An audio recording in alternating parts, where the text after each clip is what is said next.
Ladies and gentlemen, tonight on Podio Commentary, we're going to be talking about a graphic novel that started on Tumblr that turned into one of the better animated films I have seen this year. Tonight, Podio Commentary, we're going to be talking about NIMONA. Let's go.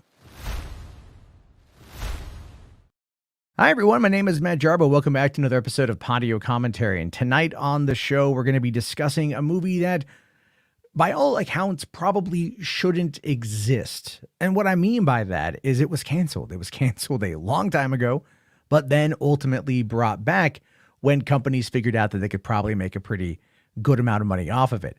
This movie is one that got canceled when Disney acquired 20th Century Fox a couple of years ago. And it was also canceled right around the same time as the anti-child trafficking film Sound of Freedom, which one day I'll cover here on the show. But what's interesting is both of those movies roughly were released at around the same time, with NIMONA going to Netflix and Sound of Freedom going to theaters. And it's wild to me to look at that from just kind of a historical lens and realize that, yeah, this movies can find a way to live on. Movies can find a way to keep going. And it's all about whether or not you have the drive and the ambition and the wherewithal to try to get them there. And it's good that this movie did, because there's a lot of really interesting themes in this movie, especially in regard to representation and how people view themselves and how they view others and how they want to be viewed and how they want to be treated. It's a really interesting tale that also wildly varies from the graphic novel to the movie. I mean, they're almost like two different stories entirely, just featuring the same characters, so to speak. It's very odd on that front. So tonight on the show, we are going to be talking about the history of the movie, some of the production stuff, who wrote it, who directed it, all that jazz. And then I'll give you guys my thoughts on it. And then I'm going to be opening up the call lines for those of you who have seen it, who want to call on in and let me know your thoughts and your opinions. That is why I love Podio Commentary. It's a great way for, if you are a fan of a movie, to chime in and to give your thoughts and your opinions. I just love that. It's like nothing anyone else does. It's good stuff. And remember, if you guys want to ever sponsor your own episode of the show, you can do that by reaching out to me and letting me know what movie it is, and we'll make it work. So you guys can do that. Thank you all so much. And if you're listening to this on podcast forms, please leave a review. That would really help out the show as well. So let's talk about NIMONA, the graphic novel, because this was something that started a lot earlier than actually 11 years ago. This thing started in 2012 when Noel Stevenson, who at the time was credited as ND Stevenson, in fact, that's what he's known as now, started writing NIMONA as a webcomic in 2002 while a student at the Maryland Institute College of Art. And it was here that Noel decided to start publishing the comic, right, on their Tumblr. Just started posting it on Tumblr. And around that time, I don't know if a lot of people remember how popular Tumblr was back in like the mid 2000s or around that time. It was massively popular, well before it fell off now. But back then, you could get your webcomic out on there. A lot of people were doing that, a lot of fan art. That and DeviantArt were kind of the place to go for these types of drawings, so to speak. But because Noel kept publishing everything, or ND, I don't want to say the name wrong. As the longer ND started pushing this comic, and we're talking over the course of a couple years, it became extremely popular on Tumblr. And even Stevenson continued developing the story until it came to almost like a natural conclusion in roughly about 2015. It was still around that time that they got a call from an agent who was interested in looking out and taking the IP and shopping it around. And that was when they found out in 2015 that HarperCollins had actually purchased the publishing rights for the graphic story and decided to print it. And this was Stevenson's first printed book. Now, the story of NIMONA in the graphic novel is about a spunky shapeshifter who becomes a sidekick to the villain Ballister. She disrupts his plans of revenge against the institution of law enforcement and heroics. And this was actually her senior art thesis at school. And the webcomic itself totaled well over 500 pages online. So this is a pretty massive story. But like I said, the story itself is largely different from what we ended up getting, because it was around that time when the graphic novel got optioned to be picked up by Blue Sky, who wanted to develop it over at 20th Century Fox before they became Disney. And if you're wondering what N.D. Stevenson has gone on to do since then, they are a co-writer on Lumberjanes, which is a very popular comic. And they also were the showrunner of She-Ra and the Princesses of Power over on Netflix, which, if you know anything about the online culture war and anything about how that all played out, then you know how bad it got. But apparently the show found an audience. It lasted 5 seasons. It did pretty well. And it wasn't, aimed for every audience. In fact, this story in many ways kind of echoes that in regards to having queer themes, LGBT representation, and things like that. And the way that this movie kind of presents itself to me is like, it's a very safe way of doing it. And I hate to say it like that, because it's 2023 and, gay marriage has been legal now for over 10 years. And you figure we'd be past that as a culture, but it turns out we're not. So that's unfortunate. But what's really cool is that the movie is able to be out there on Netflix for people to watch and have those themes on display in a way that it doesn't beat you over the head. It doesn't pummel you with it. It's just, it's a love story. But it's 2 dudes. Oh my God, stop the presses. Who cares? It's just so ridiculous in my opinion. Now, one of the cool things though about the story, about the world of Nimona, is that it really is like this mixture. It's kind of a mishmash of like fantasy and science fiction and like anachronistic elements that were fused together to create a very unique story world that had a very interesting cast of characters inside of it. You know what I mean? What got me about this world is it felt like a video game. It did. It felt kind of like a video game world where it's like think like Cyrodiil in Oblivion. If you played Elder Scrolls V, it kind of felt like that. It's the center of the world, but it's so closed off. It's so afraid of what's on the outside. And it's afraid of what's on the outside because of Glorith. Glorith was the hero of the realm, right? The one who started it all, who protected everybody by casting away a foul demon, a foul beast back into the woods from whence they came 1,000 years prior. And as a result of the fear of the other, they erected an entire walled off city from the rest of the world, self-sustaining, complete with their own technologies that fused multiple, it was very reminiscent of maybe where we were or where we are now. There's like tablets, there's like, talk show television, but there's castles and there's like swords, and no one has guns, but they've got crossbows. And it's just like, it's a weird fantasy mish world that I like.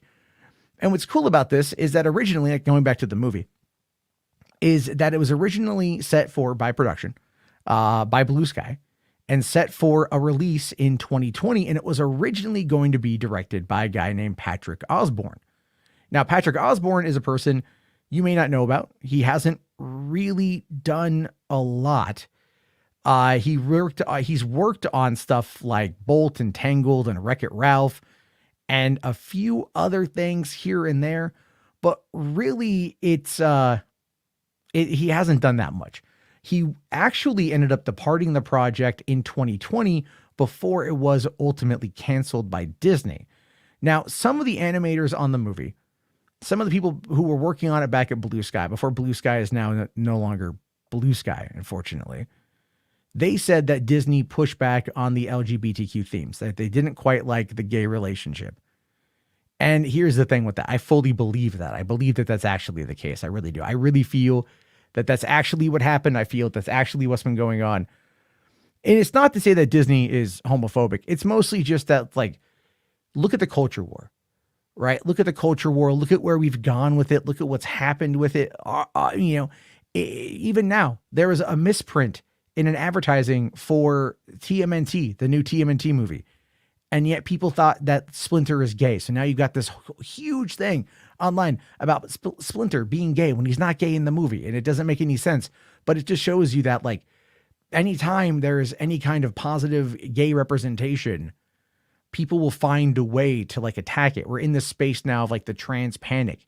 And if you've been following any bit of that, clearly this movie skated underneath all that, right? Had this movie been a theatrical release, all right, had this movie been a theatrical release, I do believe that largely what would have happened is, like, you would have had a massive attack on it, right? Had this movie stayed at Disney, had they not canceled it, it would have had that. It would have had that. And that's unfortunate, and it's not fair, and it's reductive. It really is reductive, and it takes away from everything, right? But even then, by the time that this was canceled, you know, the animators at Blue Sky said that they had roughly about 5 sequences of fully animated parts of the movie. And that was in February 2021. But then Disney, after, you know, completing the purchase of 20th Century Fox's entertainment assets for like $73 billion, they decided to shut down Blue Sky Studios, which, if you happen to be a fan of animation, you've probably seen a Blue Sky. I mean, the Ice Age series, Horton Hears a Who, Spies in Disguise, Ferdinand, I think was Blue Sky. Don't quote me on that. I could be wrong. The Peanuts movie was really good. I love Pixar. I love Disney animation, but Blue Sky was always that kind of like plucky underdog on the outskirts. It was always like, if you see Blue Sky popping up, Rio 1, Rio 2, if you see them pop up and you're like, all right, cool, man. Yeah, Blue Sky movie's coming out. Like, you're going to be entertained. They've always done a lot of stuff with that. They've always been entertaining. And so when they canceled this movie in February 2021, it was like, it was a gut punch for a lot of people who are big Blue Sky fans, not because specifically like NIMONA was being canceled, because a lot of people didn't really know what it was, didn't know the backstory to it. But it was really the whole notion that, like, here is this, like I said, this plucky underdog company that puts out these kind of weirder films. And they're not just like Disney, and Disney don't want that. So they just want the library. They want the IPs. And look what they did with the Ice Age movie, right? The Adventures of Buck Wild, whatever that was, that went to Disney. Oh my God, that was terrible. They did that movie, and it's like, God, but no, bring back Blue Sky. But then this movie, according to people on the inside, said that it was roughly about 75% complete.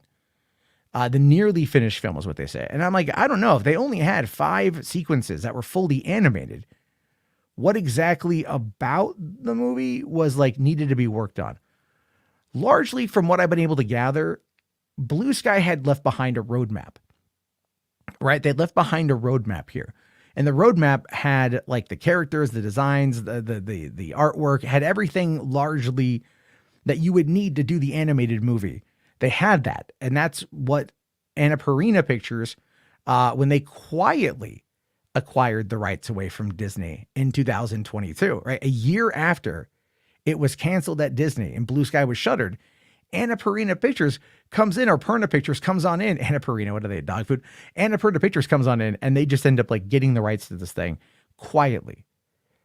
And then from there, they wanted to revive it. They wanted to bring it back. And so they went out and they got Nick Bruno and Troy Quayne, who had worked on the film at Blue Sky, to come on in to direct it. And these guys also co-directed Spies in Disguise and had a lot of work done over there at Blue Sky. So it's like they brought these guys in because they knew the layout, they knew the workflow, they knew the property, they knew it. And then they were able to bring in some more writers and be able to really kind of like flesh out the story. And it was here that they were able to then go to a company called DNEG Animation to take over the animation duties and complete the unfinished work. And if you watch the movie itself, the animation does look a little cheap at times, right? Like, it doesn't look like it's Blue Sky. It feels like it's Blue Sky because it has a lot of the DNA of it, but it largely isn't Blue Sky. And so like DNEG, their first feature film that they put out was actually Ron's Gone Wrong, that ended up coming out in theaters in 2021 and just ended up getting dumped to HBO Max and Disney Plus because of that weird deal that Fox and HBO had before the merger with Disney. And that's where I saw Ron's Gone Wrong. And I'll tell you this, I watched that movie a bunch with my kids. That's a really solid movie. So what's great about this one is that it's from the same people who made that one. So, you get a little bit again of some of that, like, it's a little different than Disney films. It's got a little bit more darker themes to it. It plays around with a little bit more.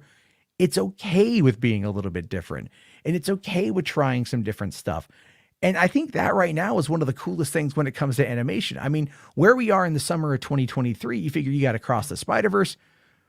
You got Across the Spider-Verse that just came out. You've got TMNT Mutant Mayhem that just came out. I mean, largely there is a lot of stuff that's happening right now that has a lot of people really, really, really interested in like alternative style of art versus, let's say, just what Disney's up to. Right.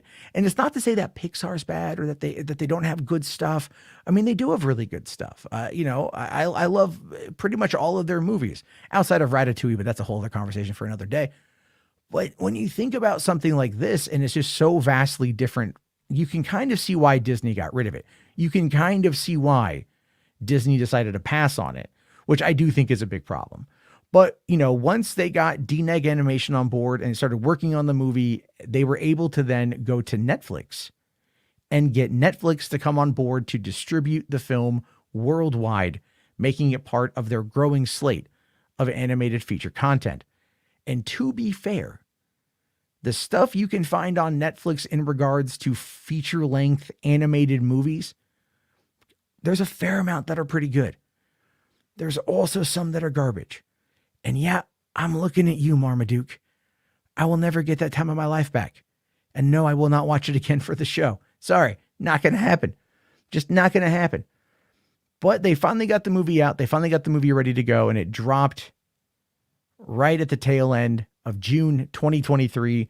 Again, just a couple days before Sound of Freedom, another canceled Disney project that found a new home all these years later. And they were able to make it work. And it was really great. Now, what I thought really sold this movie well was the voice casting. The voice casting was pretty damn fantastic, all things considered, right?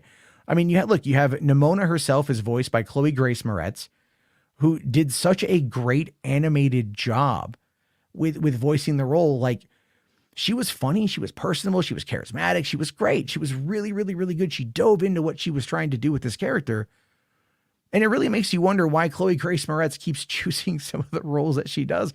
Because if they gave her a good script and a meaty role, I think we would see a really good resurgence of her. And obviously, then you've got Riz Ahmed as Ballister Boldheart, which, by the way, they changed his name to Boldheart from Blackheart, which was the original name for the graphic novel. But then they also kept his boyfriend, his lover. I don't like using the term lover. It feels so weird for me to say that. It's like, just say his partner. It's fine. Right. But like, they keep going like, oh, it's his lover. And you're like, this sounds dirty in a kid's movie. I don't know why. Maybe I'm just a prude. Maybe I'm just weird. Who knows? Right. But then you got Eugene Lee Yang from the Try Guys as Ambrosius Golden Loin is his name. The names in this are really weird, to be fair. Francis Conroy as a director. Beck Bennett as Sir Thaddeus Sureblade. And I love Beck Bennett. And you can tell that it's Beck Bennett, but like RuPaul has a brief part in the movie. There's really not, like, Sarah Sherman from SNL, right? Like that's a weird one. There's a lot of SNL kind of DNA in this as well, which I like quite a bit. I just think it's kind of weird that it's like Sarah Sherman. It's kind of a weird choice, but she works in the movie for her bit part. That being said, ultimately the story really does boil down between Nimona and Ballister, and then also Golden Loin, still Ambrosius Golden Loin. I can't with that name. And the director. Those are like your four main people in the movie. And what's unique about this story is that it opens with telling you about uh, how the, you know, how the realm was created 1,000 years ago. The demon, the monster was banished, and the woman that did it was lionized, and everything was built around that. And then outside is where the monsters are. And so inside is where everyone has to stay. They have that in both the original graphic novel and the movie. The thing though with the original graphic novel is that it just I think the premise is like kind of stupid. Instead of like the queen being assassinated and Ballister being accused of the crime, it ends up being where like he's on a jousting incident with Ambrosius, whatever, right? It's completely different stories. I do think this one is better crafted, to be fair. But what I enjoy about it is just like the world building of setting the stage of how this world is meant to be. Because we have this idea of fantasy films. We have this idea of what to expect from these movies or these stories. And then to have like castles and motorcycles and tablets and streaming and everything still with what feels like an old medieval high fantasy approach to stuff. It blends itself really well. And that's something I really wanted to spend more time in the movie with, you know? And so then, you know, you have your plot of Ballister, you know, being accused of assassinating the queen. And then here comes Nimona. For some reason, we don't know where she comes from. We don't know why she's in town. She's just trying to find someone wicked, someone evil, a villain to associate with. So she ends up tracking him down and then just kind of hires herself as a sidekick, which, to be fair, as much as I enjoy their relationship, I did somewhat feel that the setup was kind of rushed. Like it was just, we need to make this thing a reality versus anything really else. And unfortunately, when they start kind of having their relationship, you're a little you get it. Like she's spunky, she's quirky, she wants to murder everybody. That's always fun, especially in a kid's film. But you can also figure like something's happening and these guys want to kill this dude. So it is very much one of those scenarios like, all right, yeah, people are going to die. But what I don't get though, there's a part in the movie where like, he's like, I don't need your help. I'm going to go off on my own. And she's like, you're going to get arrested. And he's like, ha ha ha, watch me. And then he just gets immediately arrested. Like that's like a jump cuts to that. So there are elements of like the story where they do kind of like take extreme liberties with getting you from point A to point B to point C. And I get that. It's only an hour and 40 some odd minute runtime. It's going to do that. But I feel like it's a little jarring at times. Like he loses his arm. I didn't mention that when the queen gets murked, he's got like this, this like blaster in the hilt of his blade. And then here comes Ambrosius, and apparently Ambrosius cuts off his arm. Maybe I missed it. Maybe I looked away. Maybe I was distracted. I'll have to watch it again. But I don't really remember him, he loses his arm, but it didn't really appear to me that like Ambrosius cut it. Maybe again, I just missed it. But what's funny about that, he loses his arm, no blood, not in any pain, and then immediately goes and creates a robot arm. And now he's got a robot arm. Now he's Luke Skywalkering this thing, which I thought was like a little bit kind of weird because they don't explain, they don't explain like the robot arm. He just makes one. Like, okay. Like not everything has to be explained. Like, look, we're in a medieval world and y'all got cell phones. All right. Like it is what it is. Y'all got TV. You got LEDs everywhere. It's like a dystopian cyberpunk 2077 set in Cyrodiil from Oblivion. Like that's it. Cool.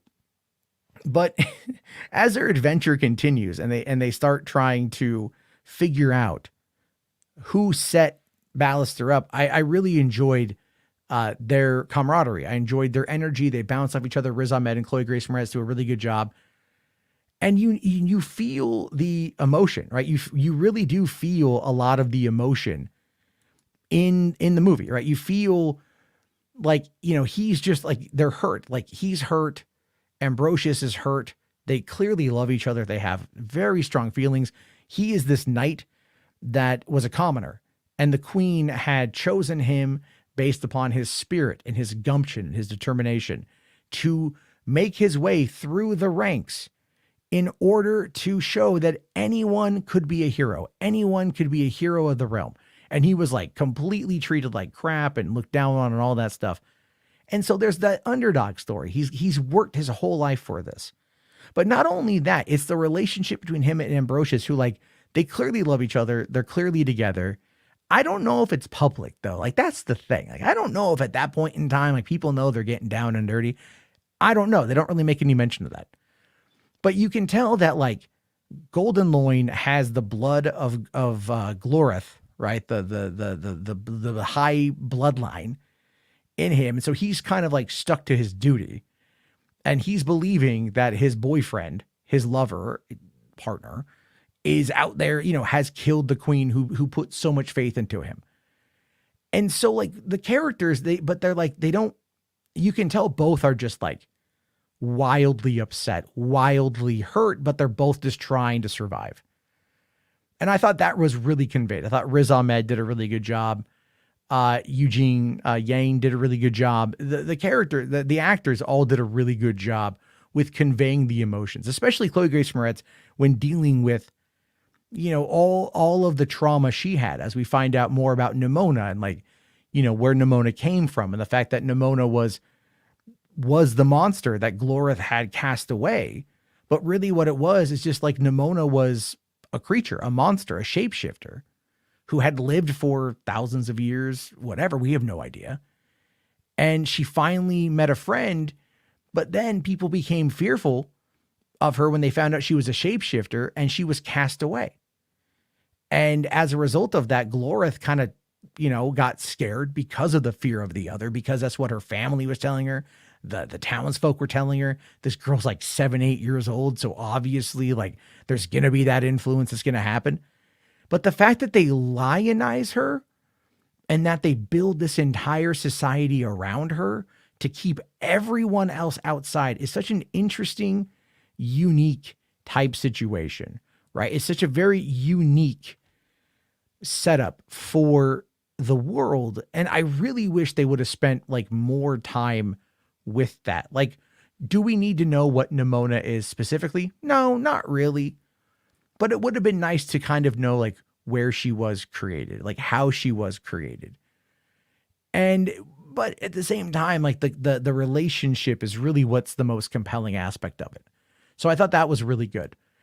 And then, you know, we find out obviously, and again, there's spoilers here. So just so you guys know, like we find out that it was the director who had replaced the sword and had set up Ballister to kill the queen.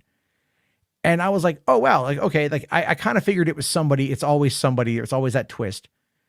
But you think like she wanted power for herself, right? That's what she wanted, or she wanted Golden Loin for herself or whatever. Any one of those particular scenarios would have been fine. When in reality, she was just like, I had a vision about like the walls cracking. And it started with Ballister getting brought into the program to be a hero of the realm. So like I had to murder the queen to protect everybody. And you're like, yeah, listen, that's a little rough, right? That's a little bit of a deep cut there. You don't really necessarily need to do that. You could, you know, maybe talk about it, figure out other ways. But at the same time, it was like an interesting approach to that. But then what you also have is a situation where she uses the media, so she gets recorded confessing, but they don't record the entire scene, which to me was kind of weird. They go and they upload it to the internet. Everybody in town watches it. Like millions upon millions of people watch this confession. We see all these reactions from different people around the realm and everything. And you can see people are starting to like distrust the system, to distrust the status quo, to distrust the man, which I thought was actually a really good allegory for maybe where we are right now, especially when it comes to media consumption, and of course, like how certain things are framed. But what was really smart was the fact that they used that she was a shapeshifter, that Nimona was a shapeshifter, in order to compel a solid, valid argument that it's possible that Nimona had just shapeshifted as the director and they were using this as a way to frame her. And like, I was like, oh shit, dude, like that's a good twist. Like that's a solid twist, because that's like, you think you got it. Everyone's watching it. Everyone's thinking that this woman's evil because she is evil. And then she comes out and she just kind of hits him with this like freaking, like Hail Mary or whatever, just power drives him. And they're like, oh my God. Right. And they don't spend a lot of time with how like the citizens reacted to that, so to speak. But they obviously viewed, Nimona as a monster, because she could turn into a whale, into a gorilla, into a shark, into anything she wants. And those are always really cool scenes, by the way. But like, then her obviously, like Ambrosius and Ballister, they have a conversation, they have the heart to heart. And you think again that like he realizes that the director is the bad person, that he's going to help his boyfriend, clear his name. But instead, he does the traditional thing that we all fucking know, that he just falls back in line with the tradition and then just says, no, I'm not going to do that. I want you to go and kill Nimona, and then you can clear your name because she's the bad guy and everything else. And that was, again, like, I thought that was really smart, because like they had you kind of thinking like he's been seeing these instances and he's conflicted, and this is going to be the moment. But in reality, he still got persuaded by the media, by the manipulation of the state, which I thought was really cool. And then of course from there, Ballister is conflicted and he has his problems, and him and Nimona have it out, and he kind of calls her a monster. So she freaks out. We get her whole backstory. And then from there, she just becomes angry. She just gives in to the darkness. And at that point, she becomes a freaking kaiju, which I thought that was awesome, that she becomes a kaiju at the end of the damn movie. She starts storming her way through this city. She's destroying stuff and everything else. And all the guards are trying to fight her, but she's just kicking everyone's butt and whatever. And then of course, she's only going there to commit suicide, which is just wild.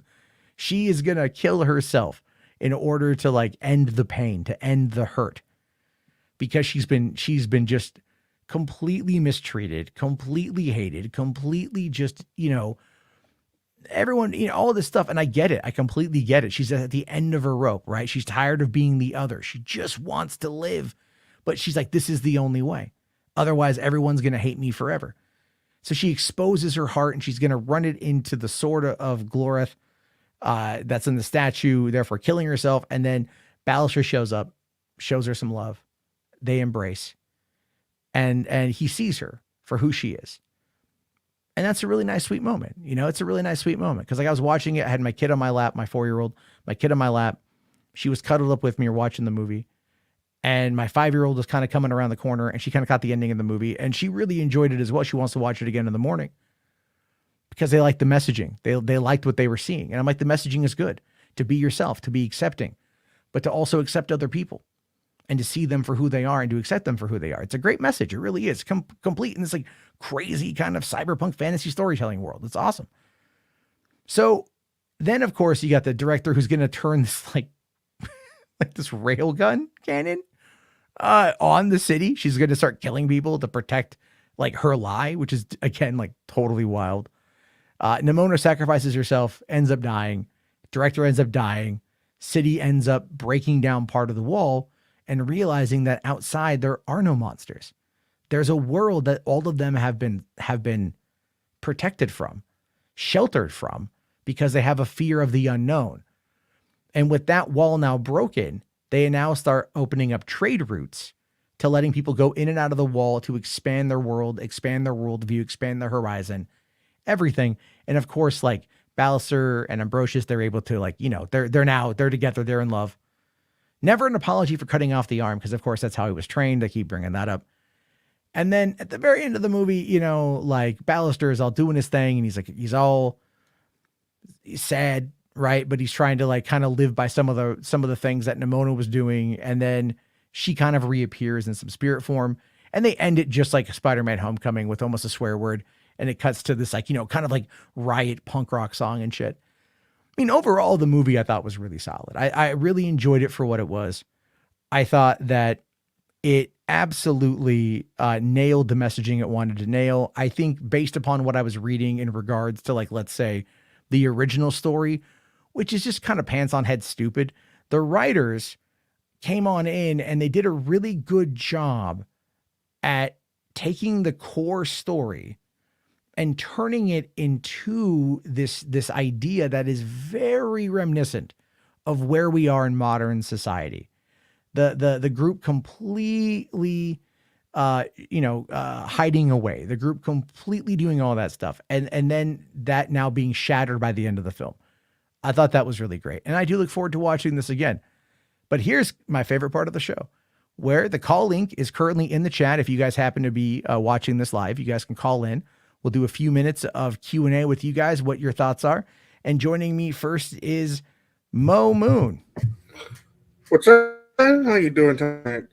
I'm okay. So did you you watched NIMONA, obviously? Yes, I watched it last week. It was a fun movie to watch. It was freaking hilarious. What did you think of the messaging of the movie? There was a message? There was a lot of messages in the movie, Mo. I was just having fun. Just enjoying So it. all of that went all over your head, right? All the acceptance. It's not that it went over my head. It's always like when I watch a movie like that, I just sit back and enjoy the movie. I know there are messages. I'm not an idiot. It's as much as no. I know. I'm just giving you a hard time. But like, so okay. So because I know you and I know you'll call in frequently on the show. And you're not like a movie guy. Like, you like movies, but like you're not like into how things are made necessarily. Yeah, it's fun to watch a documentary about like, oh, this is how the process of how a movie's made and the troubles it goes through and the process. Yeah, it's fun to watch that, but not every time. Like I don't really have to go in the background. Like once the movie is made and I enjoy it, it's like, oh, the movie's perfect. It's good. I just want to watch it. Yeah, no, I understand that. I understand that. So I guess like what I'm curious about is like, so what about the movie stood out to you? Like, what were some key things that stood out to you? I like the color that they use in this movie. It's pretty. I say it's not varied, but it stands out when with all the characters and everything. You're talking about the color of like the lighting. So, well, yeah, the animation style was like a little bit a little different than what you would expect out of a movie like this. It kind of felt like it almost felt to me like a little bit like rotoscoping, where they had started to like really figure like it felt like they were basing the animation off of pre-existing footage. But then again, it's also like the shading that they used. I think, okay, so maybe one of the better ways to look at it would be, and I probably don't think you know about this, but have you seen the old Star Wars Resistance animated show? Resistance. It was on Disney XD back in like 2018, I think. Had like 2 seasons.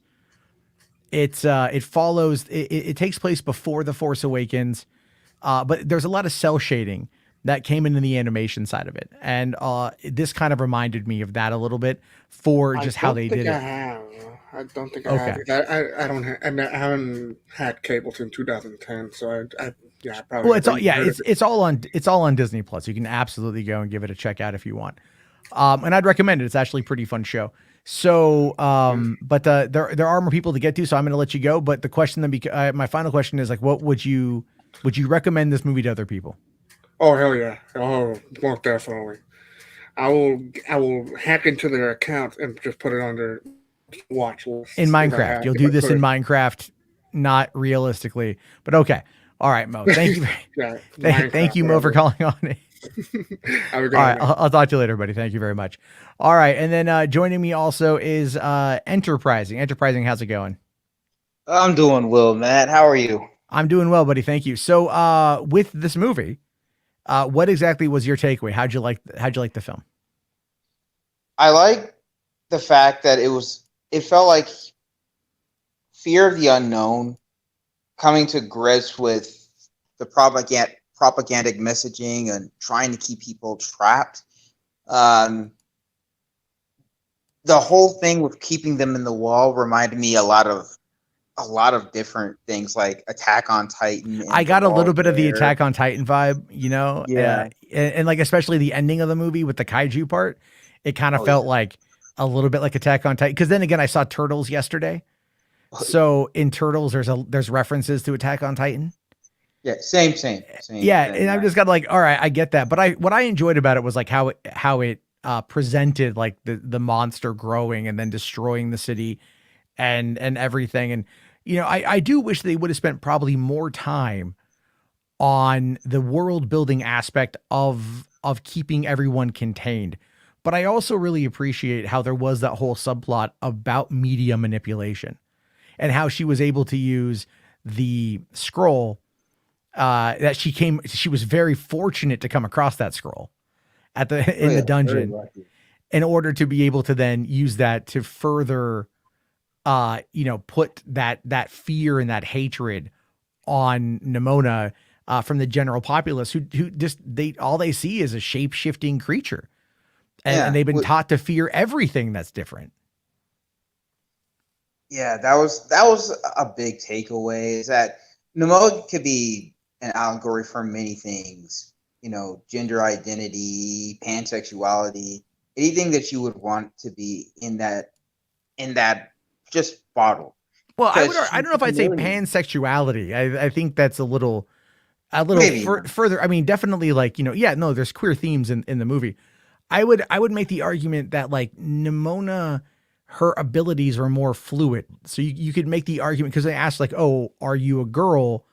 I'm Nimona, right? Like gender fluid. Yeah. There was like, anytime it came up about kind of what she is or who she is, she's like, this is who I am. This is my name. That's all that really matters. Yeah. And so like, that was really interesting. I would have liked to have known more about what kind of species she is. But at the same time, it's not really important. I guess my question then becomes, where the hell did she go for 1,000 years? I think she just blended in with everybody, just hid all that time, just kind of like lurking in the shadows, not too far off from TMNT in a way. I mean, maybe not living in a sewer, but you know, just hiding out. And if you're a shapeshifter, you can shrink as small as an insect or a salamander. It grow as big as, you know, as a building, as it were, if you can be anything, you could hide anywhere for all that time and just observe the world and just wondering, will they ever let me come out to them, or am I going to be like this forever? Yeah, so no, I get that. I get that. I thought that, and you're right. There was in the original comic at the end of it, like she dies. And then the whole rest of Ballister's life, you know, he's unsure if he's seeing her. If, you know, every animal he sees could be her. Every person he sees could be her. You know, and there's kind of a little hint of that at the ending of this one when you see the little redhead girl like playing soccer. And he's looking at her like, and we're as the audience, we're kind of meant to be like, is that her? Could she be whatever? But the last question I'll ask you before I go, because there's more people to get to. And would you recommend the movie to people? I would, if they were open-minded to it. So you know, because it's comes down to like, if you know how certain people are when it comes to any of this stuff, I would say, look, this is what the story's about. Give it a chance. But if you know some people's head spaces on certain things, it's just like, I know who to talk to and I know who not to talk to about it. It's all good. Unfortunately, that's very true, right? It does tie in a lot to the culture war, you know? Yeah. So there's a lot of it that I really find to be interesting. But I also said, as I said at the beginning of this, the fact that this movie released on Netflix, it skated underneath any of that. Like, you know, even though it was in the trailer, it did not pick up on the culture war in any capacity. And I thought that was really wild. Yeah. What I like about that is like, oh, maybe some of these, because it shows you how much of this is all manufactured. Oh, And I'm yeah. glad that the movie didn't have that. So, but thank you very much for calling on in, Enterprising. I appreciate you calling on in. Obviously, anytime I do this, you're more than welcome. Awesome. All right, man.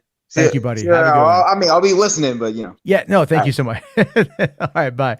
All right, and then final call of the night is Mike. Mike, thank you for calling in. What are your thoughts on Nimona? Hey, Matt, how's it going? Can you hear me? I can hear you just fine. Thank you. Awesome. Awesome. Yeah, well, I totally agree with everything you said. I mean, I really, really enjoyed the movie. And the scene in particular for me that really stood out was the the flashback scene with the Mona. It reminded me a lot of like those classic Pixar scenes like in the Toy Stories where you see kind of like the flashback happening and the next song playing. It really struck me as like that kind of scene. I agree with you. You're getting a little bit of feedback, a little bit of crackle on your end. I don't know what's going on with that, but if you want to check your mic real quick. But no, I do agree. It's, I was during the flashback scene, I kept kind of getting like Sarah McLachlan vibes, right? From Toy Story 2 with Jessie. And because like you're watching these people have, you're watching these two girls have like this friendship, almost like this sisterhood. And you can sense that something bad is going to happen, but then you're looking at this blonde girl, right? And I'm like, oh, that's gotta be Glorith. That's gotta be the statue is based on her. Because look, there's certain things that happen in movies, right? There are certain story elements that you can always predict, because there's no point in showing us something and not having it lead to something else. So I thought that was really interesting, though, that it's like she was fearful at the very end of that, and then it's like, but she chose to pick up a sword and to cast her friend away rather than stand up to her family and the crowd. But she's also like, like I said before, she's like 7 or 8 years old or whatever. No, yeah, absolutely. To me, it was a little bit kind of rushed the way they presented her sudden turn from best friend to oh, now I gotta kill you. There was a line she had there, go back from the shadows from whence you came. But again, yeah, you can only do so much with an hour and a half long movie. I think it was even shorter than that because with the credits and everything, it's like an hour and 25 minutes. Yeah, I mean, they definitely were taking this like 500-page graphic novel and trying to condense it into something. But we are still getting a lot of crackle on your end. I don't know what's going on with that. I'm really sorry. I'm trying to find my headphones. I think it's the jack for that. I don't want to take up too much of your time. I just wanted to say that and to end it off with this is so far my second favorite movie of the year. I really enjoyed it that much. It's right behind Guardians of the Galaxy Volume 3 for me. So I highly liked it. I haven't seen some of the more popular movies so far. But no, this was a great watch, and I would highly recommend it for anyone who wants to watch it with their family or especially with their kids. I think it's a great watch. Yeah, my kids both really liked it, and I'm looking forward to watching it again and diving into it a bit further. So thank you very much, Mike. Have yourself a great night, man, and definitely call in again. Thanks, you too. Thank you. Bye. All right. Well, that was my take on Nimona. That was this episode of Podio Commentary. I know it's it's a little bit different of a movie. It's not a big major hit yet. It's definitely like a newer property, but I saw it tonight. I really liked it. Wanted to give my take on it. Of course, want to get your guys' take on it. So thank you guys very much for listening to this episode of Podio Commentary. If you have any movies you want me to discuss, let me know. Also, what are your thoughts on Nimona? Let me know down in the comment section here on YouTube. If you're listening to this wherever you get your podcasts, you can leave a review. Find me on Twitter at Podio Commentary. And I will talk to you guys on the next episode. Have yourself a great night, everybody. Thank you again, and peace the hell out.